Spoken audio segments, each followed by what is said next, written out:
சங்கரசார் படம் மேலே வந்துட்டு சின்ன வயசுல சில்லற காசுல செதற விட்ட காலம் போய் இந்த கருமத்தை பாக்குறதுக்கு காசை கரியாக்கணும் அப்படின்னு பத்திர காலம் வந்துருச்சு.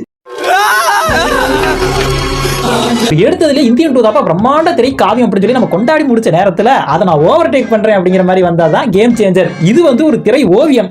அநியாயமா குடும்பத்தோட சிக்கிட்டீங்களடா.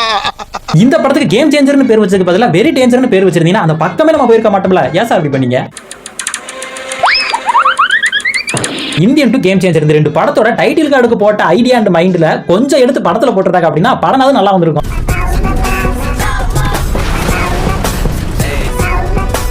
இது நல்லா இருக்கு.